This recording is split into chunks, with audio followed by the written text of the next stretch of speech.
ಏಳಿ ಎದ್ದೇಳಿ ಗುರಿ ಮುಟ್ಟುವ ತನಕ ನಿಲ್ಲದಿರಿ.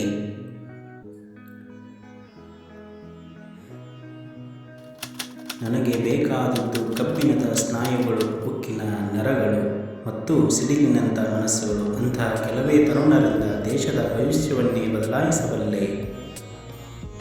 ದಿನದಲ್ಲಿ ಒಮ್ಮೆಯಾದರೆ ನಿಮ್ಮೊಂದಿಗೆ ಮಾತನಾಡಿ, ಇಲ್ಲವಾದಲ್ಲಿ ವಿಶ್ವದ ಅತ್ಯುತ್ತಮ ವ್ಯಕ್ತಿಯನ್ನು ಭೇಟಿಯಾಗುವ ಅವಕಾಶದಿಂದ ವಂಚಿತರಾಗುತ್ತೀರಿ.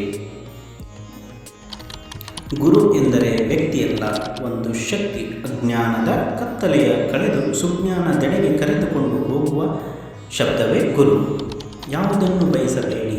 ನಮ್ಮನ್ನು ದುಃಖಪಡಿಸುವ ಎಲ್ಲ ಕಷ್ಟಗಳಿಗೂ ಆಶೆಯೇ ಕಾರಣ. ನಮ್ಮ ಹಾಗೂ ದೇವರ ಬಗ್ಗೆ ನಮಗಿರುವ ನಂಬಿಕೆ, ಹಿರಿಮೆಗೆ ಸ್ಫೂರ್ತಿ. ನಮ್ಮ ಆಲೋಚನೆಗಳೇ ನಮ್ಮನ್ನು ರೂಪಿಸುತ್ತವೆ. ಆದ್ದರಿಂದ ಏನನ್ನು ಯೋಚಿಸುತ್ತೀರೋ ಅದರ ಬಗ್ಗೆ ಎಚ್ಚರದಿಂದಿರಿ. ಒಂದು ಸಾಮಾನ್ಯ ಕೆಲಸವನ್ನು ಅತ್ಯುತ್ತಮವಾಗಿ ಮಾಡುವುದರಿಂದ ಶ್ರೇಷ್ಠ ಪ್ರತಿಫಲ ದೊರಕುತ್ತದೆ. ನಿಮ್ಮನ್ನು ನೀವು ಜಯಿಸಿ, ಆಗ ಇಡೀ ಜಗತ್ತೇ ನಿಮ್ಮದಾಗುತ್ತದೆ.